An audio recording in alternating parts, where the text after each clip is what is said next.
Okey, Assalamualaikum kelas. Okey, kita masih belajar lagi. Masih di dalam bab 2 lagi, nutrisi dan teknologi makanan. Okey. Subtopik untuk hari ini ialah subtopik 2.4, teknologi pengeluaran makanan. Okey. Okey, apa itu teknologi pengeluaran makanan? Okey. Okey, teknologi pengeluaran makanan ini maksudnya nak bagi kamu mudah faham. Okey, dalam nak menghasilkan makanan, okay, food production, ada beberapa teknologi yang diaplikasikan supaya kita dapat menyelesaikan masalah kekurangan bekalan makanan sedunia. Dan permintaan terhadap makanan ini bergantung kepada, dia sangat berkait rapat dengan kepadatan penduduk lah. Okey, semakin bertambah kepadatan penduduk ataupun semakin meningkat populasi penduduk di sesuatu tempat, maka permintaan terhadap makanan itu juga akan meningkat. Jadi beberapa teknologi mesti diaplikasi supaya dapat menyelesaikan masalah kekurangan bekalan makanan. Antara langkah-langkah yang diambil dalam teknologi pengeluaran makanan, okey, yang pertama kita kena tingkatkan dari segi kualiti makanan yang dihasilkan. Yang kedua, kuantiti pengeluaran makanan pun mesti ditingkatkan. Maksudnya, kualiti dan kuantiti. Dua, okey? Yang ketiga, mestilah menghasilkan dan menggunakan bakar yang bermutu. Jadi bila guna bakar yang bermutu, sudah tentulah hasilnya nanti pun akan bermutu. Okey, bermutu dari segi kualiti, bermutu dari segi kuantiti. Dan yang keempat, mestilah mengaplikasikan pelbagai jenis teknologi moden. Sesuailah dengan keadaan semasa ni, penggunaan kaedah konvensional itu sudah menjadi kurang praktikal. Okey? Kerja ini menunjukkan beberapa cara lah. Okey, ada 6 semua. 6 cara bagaimana kita nak tingkatkan kualiti dan kuantiti pengeluaran makanan negara. Kualiti tu dari segi kualiti lah, maksudnya lebih elok, lebih kalau macam binatang, lebih tahan lasak. Okey, kuantiti ni maksudnya dalam kuantiti yang banyak. Bilangan dia semakin bertambah. Okey, ada 6. Yang pertama ialah penggunaan bakar bermutu, penggunaan teknologi moden yang kedua. Yang ketiga, pendidikan dan bimbingan kepada para petani. 4, penyelidikan dan pembangunan, R&D, Research and Development. Yang kelima, penggunaan tanah dan kawasan perairan secara optimum. Dan yang keenam, pengurusan tanah yang cekap. Okey, jom kita tengok satu-satu. Pertama, penggunaan bakar yang bermutu. Okey, kalau di Malaysia ni, kita bila kita gunakan bakar yang bermutu, dia dapat mempelbagaikan sumber makanan, okey, tingkatkan kualiti, kuantiti makanan dalam negara. Okey, bakar tanaman dan haiwan ternakan yang bermutu diperoleh melalui teknik pengklonan, kita klon, okey. Kacukan, okey, ambil 2 organisma dan kita kacuk. Kejuruteraan genetik, genetic engineering, ni melibatkan DNA dan sebagainya. Dan teknologi mutagenesis. Teknologi mutagenesis ni maksudnya perubahan gen, okey. Gen ni maksudnya data lah ataupun DNA. Perubahan gen yang berlaku dalam sesuatu organisma disebabkan pendedahan terhadap mutagen. Dia punya pendedahan mutagen ni maksudnya dia boleh berlaku dari segi perubahan terdedah kepada faktor fizikal ataupun faktor kimia. Dan mutagenesis ni boleh berlaku sama ada secara semula jadi ataupun di dalam makmal lah. Okey, maksudnya berlaku mutasi dalam genetik sesuatu organisma dan kita guna untuk hasilkan bakar yang bermutu. Okey? Yang hasil daripada kacukan bakar yang hasil yang bermutu ni, okey, kelapa sawit Tenera. Okey, Tenera ni dia asalnya kacukan antara dua jenis kelapa sawit lah, buah sawit, iaitu antara Dura dan Pisifera. Nah, dia punya induk dia Dura Pisifera, dapatlah Tenera. So dia ambillah ciri-ciri yang baik daripada Dura, ambil ciri-ciri yang baik yang berkualiti daripada Pisifera, dapatlah dia Tenera. Semua yang baik-baik, iaitu berbuah lebat, mempunyai isi rong yang besar. Isi rong ni yang mana kelas? Isi rong yang tengah ni, center of the fruit lah. Okey, yang mana putih jernih, putih ni kan, putih keruh ni. Okey, ni isi rong. Yang hitam ni adalah sabut dia. Sorry, bukan sabut, dia punya tempurung dia. Okey, ni tempurung. Yang ni, yang warna orange ni, ini adalah dia punya sabut. Okey, kalau kelapa sawit, bahagian buah kelapa sawit, yang ada minyak adalah pada sabut dan pada isi rong. Kalau sabut ni, minyak dia banyak. Kalau isi rong, minyak sikit, tapi minyak dia berkualiti lah. Tengah ni, center ni. Okey, sabut yang tebal. Mesti nak tebal lah sebab situ banyak minyak kan. Tempurung yang nipis. Nak tempurung nipis, tak mau tempurung yang tebal. Dan kandungan minyak yang tinggi. Contoh yang kedua, buah belimbing. Belimbing bintang mas. M*1 Merdi. Berwarna kuning keemasan, manis dan rangup. Siapa yang biasa pergi Maha, dia tahulah. Kalau kamu pergi Maha, yang selalu buat dekat Maib Sedang kan. Maib Sedang ni dia duduk dekat belakang UPM, area UPM lah, dekat-dekat je. So kalau kamu biasa pergi, memanglah kamu boleh tengok macam-macam pokok-pokok, macam haiwan yang hasil daripada kacukan yang dapat hasil yang bermutu. Jagung, belimbing, even dia punya buah honeydew, okey, macam banyak sangat, okey.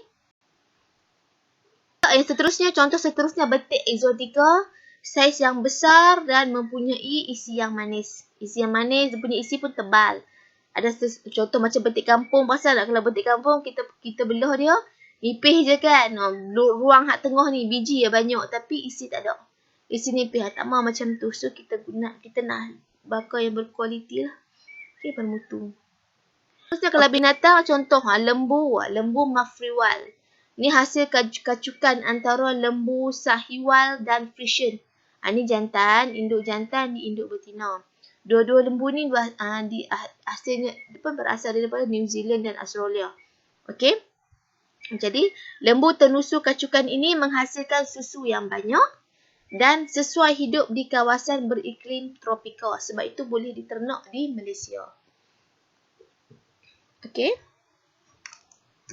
Sebab kalau lembu, kalau kamu buat perbandingan lah, lembu kampung dengan lembu yang import. Lembu kampung, depa daging tak banyak. Daging depa tak banyak. Dia kurus, dia tak segemuk macam lembu yang import. Tapi dia tahan lasak, dia tahan penyakit, dia tahan cuaca ekstrim. Contoh lembu Kedah Kelantan, tu yang tempatan punyalah lokal. Tapi kalau lembu yang import, lembu tenusu ni, depa memang daging banyak, susu banyak, tapi depa manja. Depa tak tahan haba, tak tahan penyakit. Jadi kalau kacukkan dua-dua ini, dapatkan dia punya generasi depa, generasi yang susu banyak, daging banyak dan tahan haba, tahan penyakit. Okey. Okey, ni ayam akar putra, okey.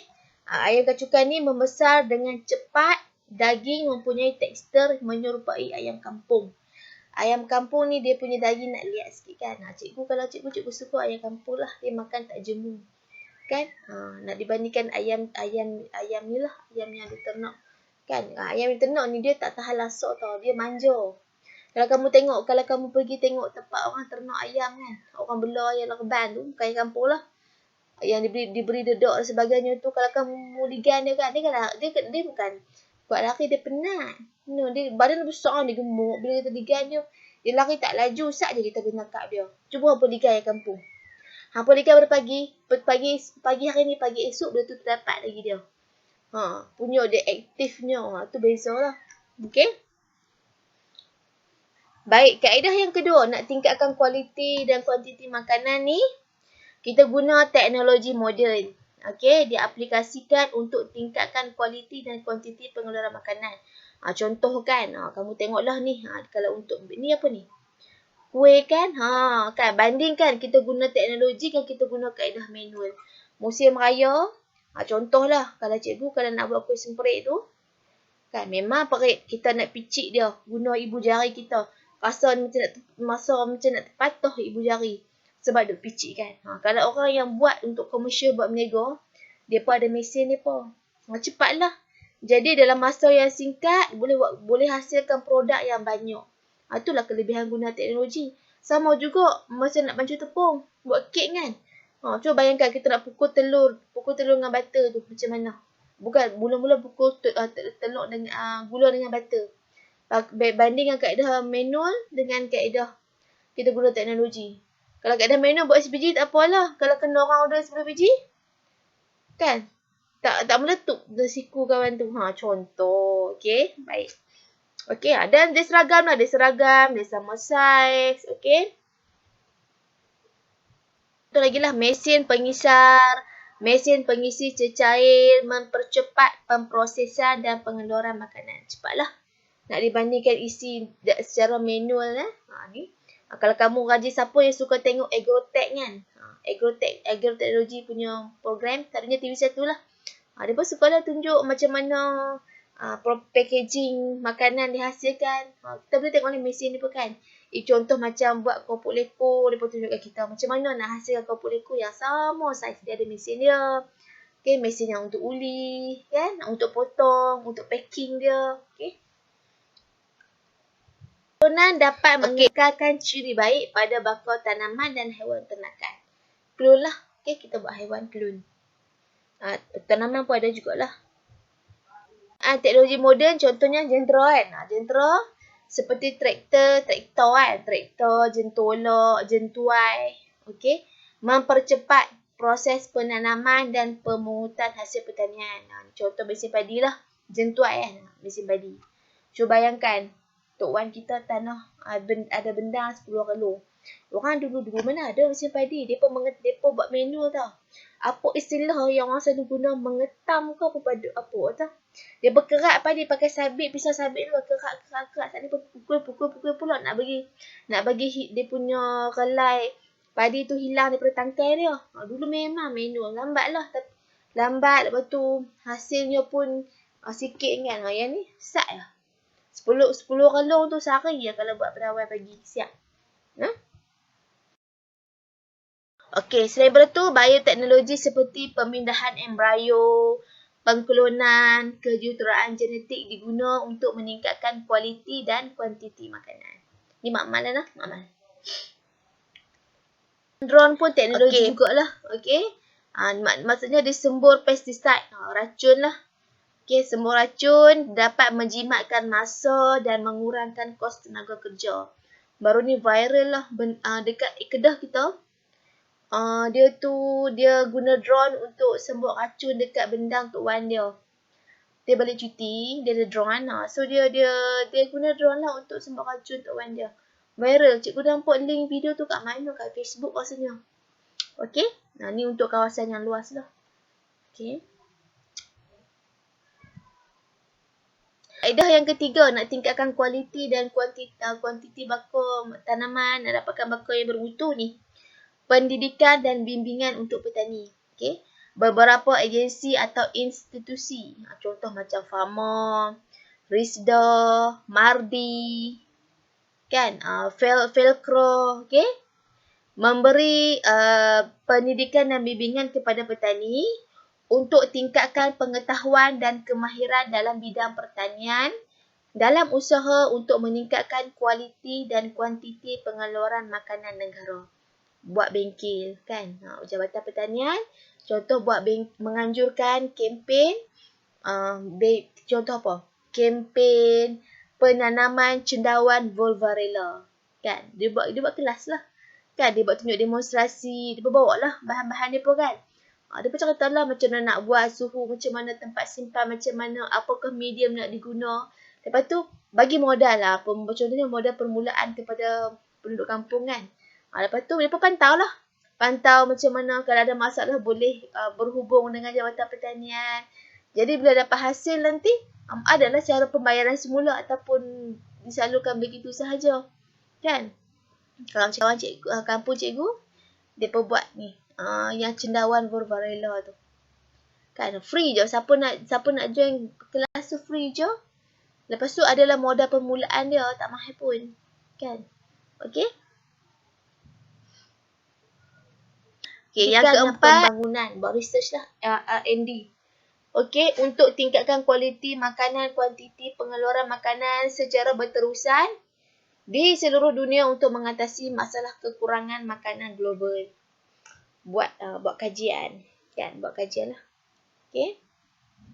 Beberapa buah U di Malaysia turut menjalankan penyelidikan dan pembangunan dalam usaha meningkatkan kualiti dan kuantiti makanan. Antaranya UPM lah. UPM memang famous lah untuk pertanian. Okey, dia ada satu dekat dengan College Serumpun dekat UPM, Pak Cikgu UPM. Okey. Dia ada satu, bukan fakulti, dia satu building yang memang dihaskan untuk research. Dan situ kebanyakannya pelajar yang master atau PhD. Okey. Penggunaan tanah dan kawasan perairan secara optimum. Optimum ni maksudnya guna sehabis yang baik. Okey. Oleh sebab keluasan tanah pertanian dan kawasan perairan yang sesuai adalah terhad, penggunaan tanah dan kawasan perairan perlu dilaksanakan secara optimum untuk tingkatkan hasil pertanian dan penternakan. Okey? Okey, macam optimumkan penggunaan tanah dan perairan. Yang pertama, usahakan tanah yang terbiar supaya menjadi tanah atau kawasan yang sesuai bagi aktiviti pertanian atau penternakan. Ni salah satu cara kita nak optimumkan penggunaan tanah ni. Tengok kat rumah kita, kampung kita tu, ada tak kawasan yang tanah terbiar? Jangan biar macam tu saja, rugilah kan. So berbaktilah kepada tanah. Ni musim nak hujan lah kan. Okey, dah nak musim hujan ni, tanamlah tumbuh-tumbuhan, pokok-pokok durian ke, pokok rambutan ke, jagung ke. Maksudnya kita optimumkan penggunaan tanah. Okey. Menyuburkan kawasan yang tandus. Kawasan yang tandus ni kita bagi baja lah. Okey. Mengusahakan kolam pelombongan yang terbiar supaya menjadi kawasan yang sesuai bagi aktiviti aquakultur air tawar. Aquakultur ni maksudnya perikanan lah. Kita boleh ikan air tawar dekat kolam lombong yang terbiar lah. Okey. Usahakan kawasan tanah paya yang mudah dibanjiri air laut supaya menjadi kawasan yang sesuai bagi aktiviti aquakultur marin. Membina empangan dan tali air untuk tanah pertanian atau penternakan yang kekurangan bekalan air. Kalau tak ada supply air, so kita bina empangan. Okay, buat tali air lah, nak salirkan air daripada empangan tersebut. Okey. Okey, kaedah yang keenam, pengurusan tanah yang cukup. Okey, melibatkan penggunaan pelbagai pendekatan untuk mengekalkan kesuburan tanah. Meningkatkan kualiti hasil tanaman dan juga kuantiti hasil tanaman. Penggiliran tanaman, kan? Tahun pertama, tanam tumbuh-tumbuhan yang jenis berbuah. Tahun yang kedua, tanam tanaman jenis berdaun. Tahun ketiga, ni buah balik. Kan? Lepas tu kamu aplikasikanlah yang kamu belajar baru ni, kita nitrogen kan? Tahun yang keempat, kita ataupun kalau tak ni pun kamu tanam dua jenis. Kan? Tumbuhan legium ke kacang. Okey, macam tu dah bergilir. Ataupun tahun yang ketiga buat tanaman umbisi. Ubi kayu dan sebagainya. Okey, ni tanaman campuran. Maksudnya tanam lebih daripada satu jenis tanaman dalam pada satu kawasan. Tanaman teres, ni nak bagi saliran lah. Okey, saliran. Okey, penggunaan racun serangga. Okey. Proses penghapusan perosak tanaman memainkan peranan yang penting dalam usaha menjaga kualiti dan kuantiti hasil tanaman. Racun perosak seperti racun serangga mudah diguna untuk mengawal populasi perosak tanaman. Namun, Okey, ada kesan sampingannya sebab ini adalah bahan kimia. Jadi bila bahan kimia dia akan mencemarkan alam sekitar, menyebabkan perosok tanaman menjadi lebih berdaya tahan. Berdaya tahan ni maksudnya dia dah rintang. Dia dah rintang terhadap kita punya racun tu. Contohlah, contoh kali pertama kamu meracun. Contoh macam tikus lah. Mati semua. Ataupun mati separuh. Tinggal sikit. 75% mati. Lagi 25% masih hidup. So kamu racun lagi kali kedua guna racun yang sama. Dia dah immune dah. Dia tahu aku dah biasa dah hari tu. Aku boleh survive je masa kena hari tu. So itu yang dimaksudkan dengan menyebabkan perosok menjadi lebih berdaya tahan. Dia dah bentuk immune system dalam badan dia untuk biasakan dengan racun kimia yang kita guna. Okey? Okey, membunuh cacing tanah dan mikrob berfaedah dalam tanah. Kan bila kita apply racun kimia, kita bukan saja menyebabkan perosok tu mati. Perosok mati tak apalah, memang kita nak bagi dia mati. Tapi ni mikrob yang membawa manfaat kebaikan kepada tumbuhan kita, contoh macam cacing. Cacing tanah ni bagus sebab dia duduk dalam tanah, dia membantu pengudaraan di dalam tanah. Dia macam nak bagi mudah faham, dia tolong gembok tanah tu bagi kita, bagi dia gebu. Lepas tu dia kan mengeluarkan tinja kan. So dia punya mempunyai zat-zat lah, tinja dia tu memberikan zat kepada tanah, membekalkan nutrien kepada tanah. Okey, serta mencemarkan tanah lah dan hasil pertanian pencemaran tanah lah sebab bahan kimia Bila hujan turun, dia akan bahan kimia tersebut akan bertindak balas dengan air dan membentuk satu sebatian yang lain yang memberikan yang mendatangkan pencemaran. So macam mana kita nak atasi kalau tak nak guna racun kimia? Macam mana kita nak atasi? Kita nak kawal perosok tapi dalam masa yang sama kita juga nak kawal alam sekitar, nak kawal pencemaran.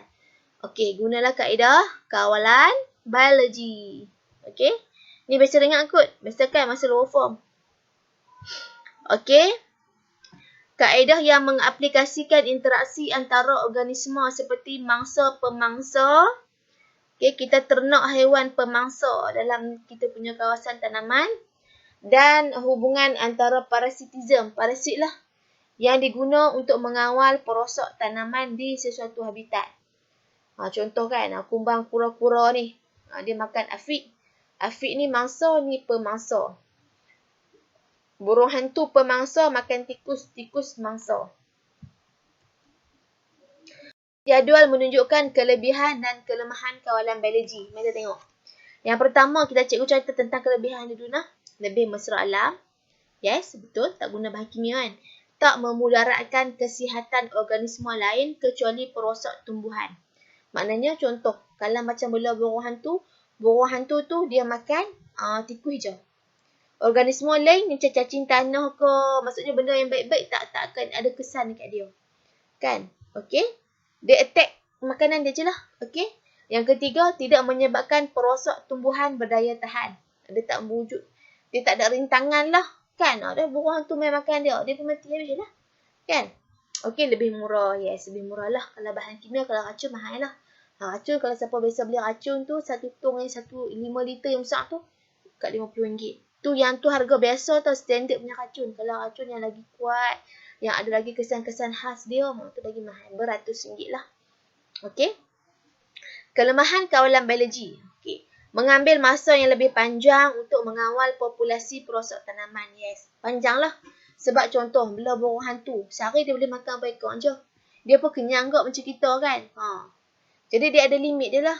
Nah, kalau kita guna racun, kita sembur racun hari ni, esok mati weh. Macam tu lah, dia secepat. Nah, tapi kalau kawalan biologi ni, masa yang panjang lah. Kita kena bagi masa dekat dia lah. Dekat kita punya pemangsa tu, dia pun benda hidup kan. Okey. Sukar meramalkan hasil kawalan biologi yang melibatkan organisma hidup. Susahlah kita nak tengok sama ada berkesan atau tak berkesan. Sebab benda hidup kan. Okey. Yang ketiga, memerlukan perancangan dan pengurusan yang lebih teliti dan berkesan. Yes, kena rancang. Ikut keluasan kawasan tanaman kita. Okey. Kalau macam kita nak make sure supaya burung hantu tu contoh, dia betul-betul attack serangga perosok. Dia tak terbang pergi ke ladang kawan sebelah ke. Kan? Okay? mengganggu keseimbangan ekosistem jika populasi spesies pemasak atau parasit menjadi tak terkawal. Tiba-tiba terlampau banyak burung hantu kan, dia membiak dan sebagainya, dia akan jadi ketidakseimbangan ekosistem lah kan. Kan kamu belajar kan pengeluar, pengguna primer, pengguna kedua, pengguna sekunder tu kan. Okey. Kawalan biologi yang digunakan tanpa perancangan yang baik akan menghasilkan pelbagai masalah. Contoh, penggunaan cerpelai untuk mengawal populasi tikus di ladang. Tanaman tebu di Kepulauan Hawaii gagal kerana cerpelai aktif pada waktu siang. Manakala tikus pula aktif pada waktu malam. Dia tidur. Waktu yang mangsa keluar dia pergi lena. Waktu dia jaga tikus pula lena. Macam itulah. Jadi tak kena. Kan? Okey. Hal ini menyebabkan cerpelai beralih kepada burung dan telur penyu sebagai makanan. So, berlakulah kecelaruan di situ. Kan? Dia makan benda yang tak patutnya dimakan. Okay, sekian saja PDPR kita untuk subtopik 2.4. Okay, Assalamualaikum.